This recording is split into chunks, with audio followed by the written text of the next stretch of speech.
আইপিএলের চলতি আসরে দেখা মিলল প্রথম সুপার ওভারের, যেখানে উত্তেজনাপূর্ণ রাজস্থানকে হারালো দিল্লি ক্যাপিটালস। যদিও রাজস্থানের সামনে ছিল বড় সুযোগ, এক বলে ওদের দরকার ছিল 2 রান, কিন্তু ধ্রুব জুরেল সেটা করতে গিয়েই হয়রান। সুপার ওভারে তাই কোনো সুযোগই দেননি রাহুল আর স্টাবস। দিল্লিকে এনে দেন থ্রিলিং উইন। পার্থমানিকের রিপোর্ট। ম্যাচ কখনো এদিকে তো কখনো ওদিকে, দিল্লি নাকি রাজস্থান, কে জিতবে? এক বলে রাজস্থানের দরকার 2 রান, ধ্রুব জুরেল কি পারবেন বাঁচাতে রাজস্থানের মান? না, স্টার্ক এ দফায় বাজিমাত করলেন। চলতি আসরে দিল্লি রাজস্থান ম্যাচ দিয়েই দেখা মিলল প্রথম সুপার ওভারের, যেখানে ঘরের মাঠে লোকেশ রাহুল আর ক্রিস্টান স্টাবসদের দাপটে শেষ হাসি হাসলো দিল্লি। এদিন ঘরের মাঠে টস ভাগ্য সঙ্গ দেয়নি দিল্লিকে। সঞ্জু স্যামসনের ডিসিশন, রাজস্থান ফিল্ডিং করবে শুরুতে। তবে টস হারলেও ব্যাট হাতে ঠিকই ঝড় তোলে দিল্লি। জ্যাক ফ্রেজার ও অভিষেক পোরেল ওপেনিংয়ে গড়েন 34 রানের জুটি। সিল্কোর সিল্ক অ্যান্ড শাইন, যাতে আছে আর্গান অয়েল ও ওট প্রোটিনের গুডনেস, যা আপনার চুলকে রাখে হেলদি অ্যান্ড শাইনিং। অবশ্য তৃতীয় ওভারে রাজস্থানকে ব্রেক থ্রু এনে দেন জোফরা আর্চার। ইংলিশ পেসারের বলে 9 রানে আউট জ্যাক ফ্রেজার। পরের ওভারে আসতেই গন করুণ নায়ার, বিনা রানে আউট হয়ে ফেরেন এই দিল্লি ব্যাটার। তৃতীয় উইকেটে লোকেশ রাহুলকে নিয়ে দলের মোমেন্টাম সেট করে দেন অভিষেক পোরেল। 57 বলে 63 রানের পার্টনারশিপ গড়েন।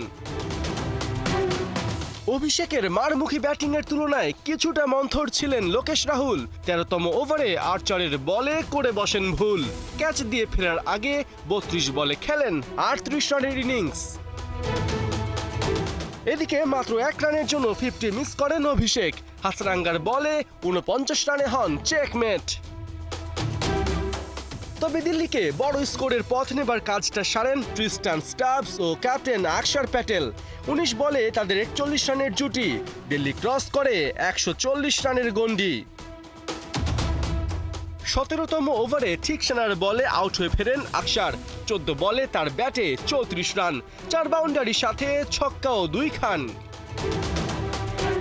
তবে ক্রিস্টান স্টাবস লড়ে গেছেন শেষ পর্যন্ত। 18 বলে 34 রানে থাকেন অপরাজিত। দিল্লি ক্যাপিটালস পায় 5 উইকেটে 188 রানের পুঁজি। লক্ষ্য তাড়া করতে নেমে যশস্বী জয়সওয়াল ও সঞ্জু স্যামসনের টর্নেডো। ওপেনিংয়েই ওদের 61 রান সংগ্রহ। ষষ্ঠ ওভারে রিটায়ার্ড হার্ট হয়ে ফেরেন সঞ্জু। পাঁজরের চোটে রাজস্থান কাপ্তান কাবু। তবে 19 বলে 31 রানের ইনিংসে কাজের কাজ অনেকটাই ততক্ষণে সেরে ফেলেন।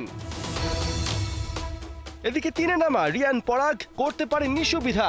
8 রানেই ধরেন ড্রেসিং রুমের রাস্তা। ধুমধারাক্কা ব্যাটিংয়ে নজর কাড়েন যশস্বী। 34 বলে তুলে নেন আসরে নিজের তৃতীয় 50। এরপর আর ইনিংস বড় করতে পারেননি রাজস্থান ওপেনার। 51 রানে তাকে তুলে নেন কুলদীপ যাদব। ঝিমিয়ে পড়া রাজস্থানকে জাগান নীতিশ রানা। 26 বলে পান 50-র দেখা। স্টার্কের বলে লেগ বিফোর হবার আগে নীতিশের খাতায় 51 রান।